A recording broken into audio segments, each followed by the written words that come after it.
Muy bien. Entonces vamos al mensaje de la palabra del Señor en esta mañana. Hoy continuamos con nuestra serie de sermones que hemos titulado Personas Ordinarias, Dios Extraordinario. Y vamos a tener el segundo mensaje en esta mañana. Hemos estado observando en las Escrituras a personas que en su momento histórico eran comunes y ordinarias, pero evidentemente dejaron de ser comunes y ordinarias porque sus historias quedaron registradas aquí en la palabra de Dios y hoy día pues les conocemos, sabemos lo que hicieron y entonces ya dejaron de ser muy comunes y ordinarias. Lo importante que queremos enfatizar en esta serie de mensajes es que Dios puede usarnos a nosotros también. Así como usó a estas personas en su momento histórico, Dios puede usarnos a nosotros también. Así que vamos a ir rápidamente porque tengo solamente 15 minutos. Hoy es un día especial.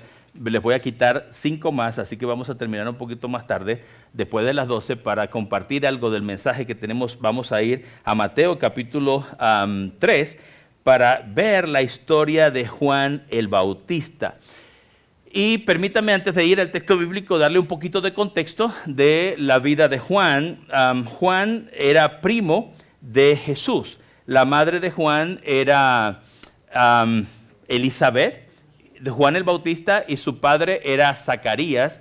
De manera que ellos Elizabeth era parienta, según lo que narra la historia bíblica, parienta de María, la madre de Jesús, de tal manera que ambos eran de la familia sacerdotal y de alguna manera tenían una relación cercana. Ahora, cuando Juan está creciendo, no sé si conocen algo de la historia, pero permítanme compartírsela rápidamente. Cuando Zacarías está en el templo, era sacerdote y le tocaba en ese momento servir en el templo. Dice la historia bíblica que un ángel se le aparece y anuncia el nacimiento de Juan. Le dice algunas condiciones de la vida del niño y luego leemos en la misma historia bíblica que 6 meses después el mismo ángel Gabriel que visitó a Elizabeth va y visita a María y le dice: tu parienta Elizabeth tiene 6 meses de embarazo. Y Elizabeth, dicho sea de paso, era estéril y no podía tener hijos. Entonces, Juan tenía un propósito, nació con un propósito, con un plan de Dios. Pero quiero enfatizar el hecho de que,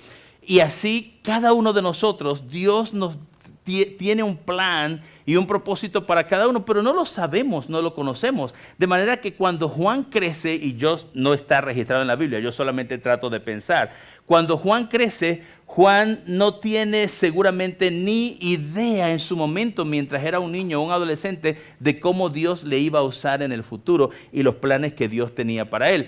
Pero conocemos en la historia bíblica que Juan el Bautista, no el escritor del Evangelio de Juan, sino Juan el Bautista, el hijo de Zacarías y de Elizabeth, fue el precursor del Mesías.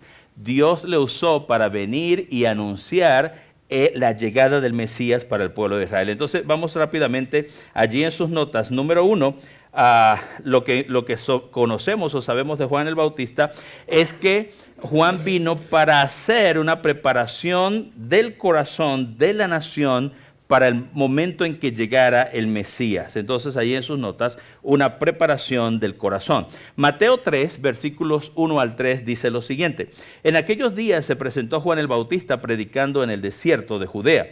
Decía: arrepiéntanse porque el reino de los cielos está cerca. Juan era aquel de quien había escrito el profeta Isaías: voz de uno que grita en el desierto, preparen el camino para el Señor, háganle sendas derechas. Entonces, el profeta Isaías había hablado de una persona que vendría antes de que el Mesías apareciera. Y esto es interesante porque el pueblo de Israel estuvo por cientos de años esperando la llegada del Mesías. Y una de las señales, y esta historia se hace interesante porque una de las señales que ellos sabían que iba a ocurrir antes de la llegada del Mesías es que iba a venir un precursor, iba a venir un heraldo, iba a venir un pregonero, alguien que iba a anunciar: el Mesías está por llegar, está allí. Pero lo interesante es que sabiendo esto, y ahorita vamos a ver la historia bíblica, muchos de ellos incluso pensaban que fueron a preguntarle a Juan el Bautista para ver si era el Cristo. Entonces, a pesar de que sabían toda esta historia, no aceptaron a Jesús cuando viene como Mesías a la tierra. Entonces, mire lo que dice el versículo 2 en adelante del capítulo 1 de Marcos, versículos 2 y 3. Sucedió como está escrito en el libro del profeta Isaías: yo estoy por enviar a mi mensajero. Este es el mensajero del cual se hablaba en la profecía, que iría delante del Mesías, el cual preparará tu camino. Voz de uno que grita en el desierto: preparen el camino para el Señor, háganle sendas derechas. Entonces el ministerio de Juan era preparar el camino para la llegada del Mesías. Y por eso Juan predicaba: arrepiéntanse de sus pecados y vuélvanse a Dios, porque el trabajo de Juan era hablarle a la gente de que debían enderezar sus caminos para recibir al Mesías. Entonces, toda la predicación de Juan de arrepiéntanse y de sus pecados, porque el reino de los cielos está cerca, era la preparación, o lo que Juan pretendía era preparar el corazón de la nación para que recibieran al Mesías. Y Juan fue lo que hizo. Que ellos no le recibieron ya es otra cosa. Ahora, ¿qué estaba haciendo Juan? Juan bautizaba en el río Jordán, versículos 5 y 6 del capítulo 3 de Mateo. Dice: acudía a él la gente de Jerusalén, de toda Judea y de toda la región del Jordán. Cuando confesaban sus pecados, él los bautizaba en el río Jordán. Ahora, la verdad es que cuando uno lee este texto bíblico y ve la magnitud del ministerio de Juan, fíjense que dice: toda la gente de Jerusalén, habla de la ciudad de Jerusalén. Y si puedo dibujar un mapa aquí rápidamente en sus mentes, si tiene una idea del mapa mundi y si tiene una mente gráfica como la mía, va a encontrar el continente africano, que es una enorme masa de tierra. Si lo ubica, ¿verdad? Al noreste del continente africano está Egipto. Y luego entra una franja de tierra que es lo que se conoce hoy como la nación de Israel y la franja de Gaza en Palestina. Sí sabe, ¿verdad? Bueno, en medio de eso hay una cosita así que es el Mar Muerto. Y luego sale un hilito, es el río Jordán. Y luego arriba está el Mar de Galilea.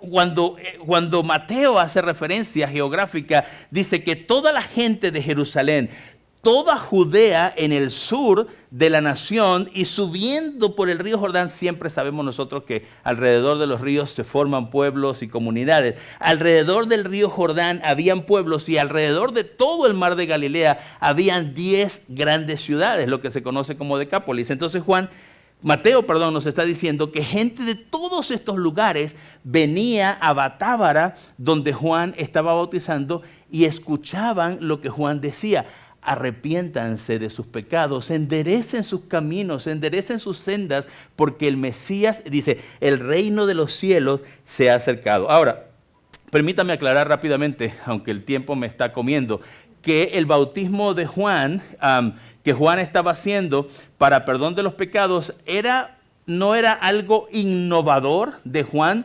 No fue que esta fue la primera vez que se hablaba de un bautismo, porque cuando usted piensa, ¿cómo venían tan fácilmente y se bautizaban, verdad? Entonces quiere decir que se practicaba algo similar, y lo que se practicaba era un lavamiento de purificación, pero este lavamiento de purificación se exigía a los gentiles que no eran judíos, que no eran hebreos, las personas que no eran judías, no eran descendientes de Abraham. Si se convertían al judaísmo o se hacían prosélitos del judaísmo, entonces se hacía un rito de lavamiento. Más o menos los judíos que estaban observando a Juan haciendo esto en el río Jordán fue lo que observaron y lo que interpretaron. Vamos a ver más adelante cómo ellos le dicen a Juan.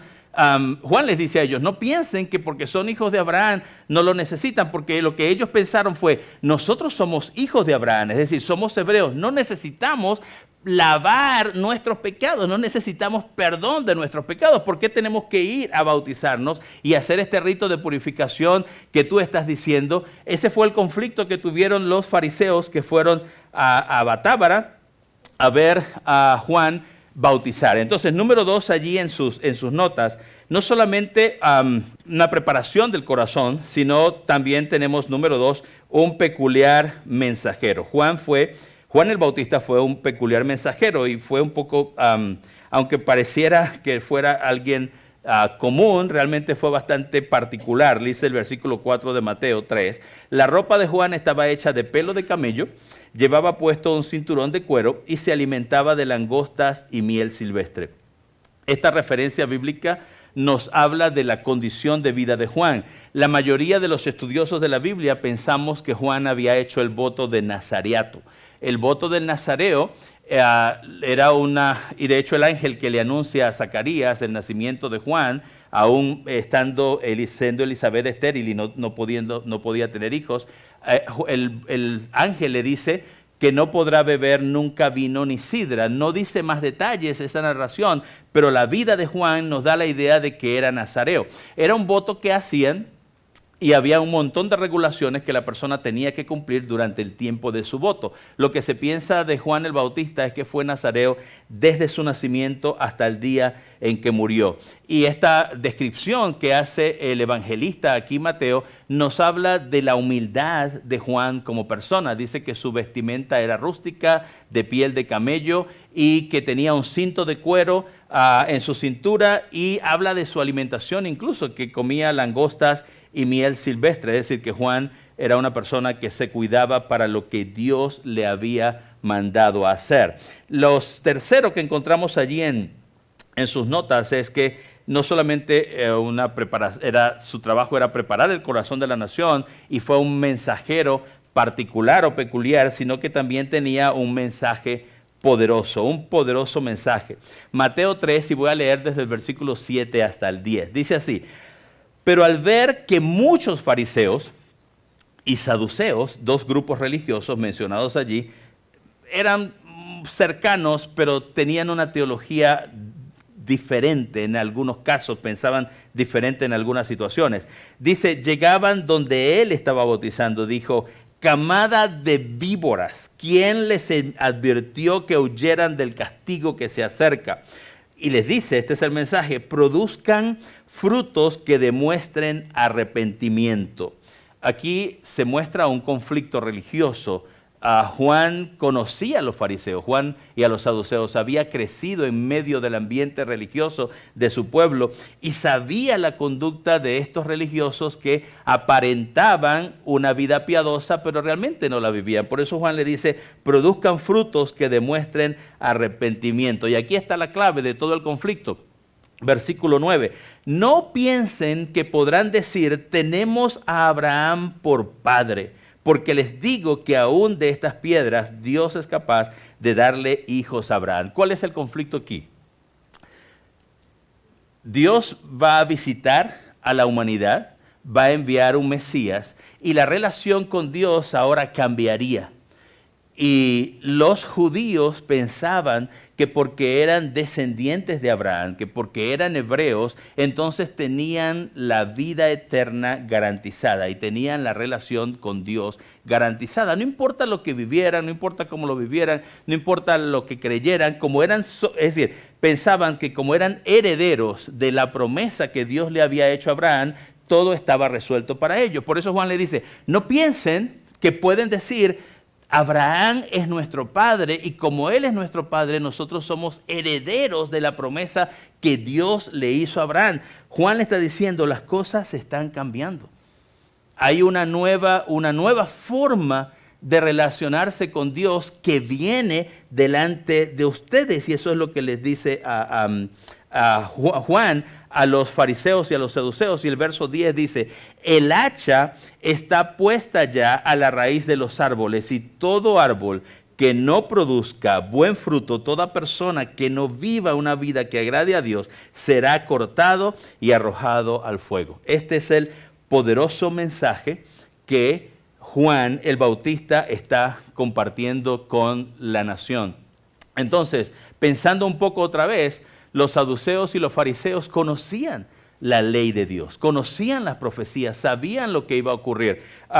En un momento en la historia, en esta historia de Juan bautizando allí en Betábara, en el río Jordán, ellos envían mensajeros y le preguntan a Juan si él era el Cristo o no, porque se produjo tal conmoción en toda la región de Judea, Perea, Galilea, toda la región fue conmocionada por lo que Juan estaba haciendo en el río Jordán, y no solamente por lo que él estaba haciendo, sino porque mucha gente venía para ser bautizada en el río Jordán. Luego vemos que muchos de esos que fueron bautizados en el río Jordán siguieron a Jesús también. Luego vemos que multitudes siguen a Jesús. Entonces el mensaje de Juan fue un mensaje contundente. Hay que enderezar el camino. Ese era el mensaje de Juan el Bautista. Hay que hacer sendas derechas para recibir al Mesías. Y Juan decía, tienen que arrepentirse. ¿Y qué significa arrepentimiento? Arrepentimiento significa darse la vuelta. Arrepentimiento es hacer un giro de 180 grados. Voy en esta dirección, cambio totalmente de dirección y ahora voy hacia Dios. ¿Por qué? Porque el pueblo estaba alejado de Dios. La nación se había alejado de Dios, y lo que Juan le está pidiendo, o Dios le está pidiendo a la nación, usando a Juan como mensajero, es: tienen que regresar a tener una relación personal con Dios. Era el mensaje de Juan. Número 4, allí en sus notas, no solamente la preparación del corazón, un mensajero peculiar y un poderoso mensaje, sino una promesa de transformación. Mateo 3, 11 al 12 dice: pero yo los bautizo a ustedes con agua como señal de su arrepentimiento, pero el que viene después de mí es más poderoso que yo y ni siquiera merezco llevarle las sandalias. Él los bautizará con el Espíritu Santo y con fuego. Tiene el aventador en su mano y limpiará su era recogiendo el trigo y su granero. La paja, en cambio, la quemará con fuego que nunca se apagará. Entonces, la misión de Juan el Bautista, porque es importante no confundir a Juan el Bautista con Juan el Evangelista, el que escribe el Evangelio de Juan, es guiar al pueblo al Mesías. Juan estaba allí como un heraldo. Un heraldo es aquel que proclama, el heraldo era el que anunciaba: el rey ya viene. Y eso fue lo que hizo Juan: abrir las puertas a la nación y explicar a la nación que el reino de los cielos se había acercado y que el Mesías estaba a la puerta. En un momento, cuando Jesús viene al Jordán para ser bautizado, y aquí es importante aclarar que Jesús no viene para bautizarse arrepintiéndose de sus pecados, sino para cumplir toda justicia. Cuando Juan ve a Jesús que viene caminando a él para ser bautizado, Juan dice: he aquí el Cordero de Dios, he aquí el Cordero de Dios que quita el pecado del mundo. Ahora, una reflexión personal aquí brevemente es que Juan y Jesús eran primos hermanos, porque María y Elizabeth, María madre de Jesús y Elizabeth, la madre de Juan el Bautista, eran primas. Yo me pregunto, ¿cómo fue la infancia y la adolescencia y la temprana juventud de estos dos? ¿Se conocían? ¿Sabían la misión de cada uno? ¿Hubo momentos creció Juan sabiendo que iba a ser el precursor del Mesías? ¿Sabía Juan que Jesús era el Mesías? Yo pienso que no. Yo pienso que no, porque Juan dice claramente que quien me ha enviado, y eso está en otro de los evangelios, quien me envió a predicar el arrepentimiento y a bautizar a la gente, me dijo: a quien veas, cuando veas al Espíritu Santo en una persona, ese es el Mesías. Es decir, que Juan crece siendo primo de Jesús y nunca supo que era el Mesías. Y cuando lo ve caminando en el río Jordán, el Espíritu Santo está sobre la vida de Jesús y Juan dice: ahí está el Cordero de Dios que quita el pecado del mundo. Entonces, esta es la vida de Juan el Bautista. Yo quiero concluir este mensaje con las últimas palabras de Jesús cuando estuvo aquí en la tierra, en Mateo 28, versículos 16 al 20, que dice: los 11 discípulos, y esto ocurre después que Jesús resucita, antes de ascender, entrega la misión, lo que llamamos nosotros como la Gran Comisión, pero aquí está la misión de la iglesia. Los 11 discípulos fueron a Galilea, a la montaña que Jesús les había indicado. Cuando lo vieron, lo adoraron, pero algunos dudaban porque Jesús había muerto recientemente. Versículo 18, había resucitado y algunos todavía tenían duda. Jesús se acercó entonces a ellos y le dijo: se me ha dado toda autoridad en el cielo y en la tierra, por tanto vayan y hagan discípulos de todas las naciones, bautizándolos en el nombre del Padre y del Hijo y del Espíritu Santo, enseñándoles a obedecer todo lo que les he mandado a ustedes. Y les aseguro que estaré con ustedes para siempre, hasta el fin del mundo. ¿Saben qué, mis amados hermanos? Jesús vendrá por segunda vez. Amén. No sé si ustedes lo creen, pero es lo que la palabra del Señor nos enseña, que Jesús vendrá por segunda vez. Y así como Juan el Bautista fue usado en su momento histórico para ser un heraldo del Mesías, para ser alguien que anunciaba la venida del Mesías, Dios está buscando heraldos en este tiempo. Dios está buscando proclamadores. Dios está buscando personas que anuncien la venida del Salvador. Pero ya no como Salvador, ya no va a venir como nació en un pesebre de la Virgen María y murió en la cruz del Calvario, ya vendrá como Rey. Entonces nuestra labor, nuestro trabajo es anunciar al Rey de Reyes y Señor de Señores. Es nuestra responsabilidad. Y así como Dios usó a Juan el Bautista en su momento histórico para ser heraldo del Mesías, Dios nos puede usar a nosotros, a cada uno de nosotros, en esta comunidad, en esta ciudad, que tanto necesita escuchar el mensaje de la salvación. Y cuando hablo de esta ciudad, ¿sabe de quién estoy hablando? De su propia familia. Estoy hablando de sus propios vecinos. Estoy hablando de sus propios compañeros de trabajo, de la gente que conocemos, que no conoce a Jesús como Señor y Salvador, que no tiene una relación personal con Dios, pero la necesita. Todo ser humano necesita una relación personal con Dios. Todo ser humano necesita arrepentirse de sus pecados, dar una vuelta, cambiar de dirección. Es lo que significa arrepentimiento. He estado viviendo esta vida lejos de Dios, distanciado de Dios, haciendo las cosas a mi manera. Arrepentirse es decir, de ahora en adelante voy a vivir una vida que honre a Dios. Voy a guiarme por los principios y las verdades de la palabra de Dios. Eso es arrepentimiento. Eso es lo que nosotros hemos hecho. Pero hay tanta gente alrededor nuestro que necesita escuchar eso. Necesita escuchar el mensaje del Evangelio, las buenas nuevas de salvación. Necesitan tener una relación personal con Jesús, el único y suficiente Salvador. No hay salvación fuera de Jesús. No es la iglesia, no es un líder religioso, es Jesús, el que murió en la cruz del Calvario por nuestros pecados. Él nos da salvación. Vamos a orar.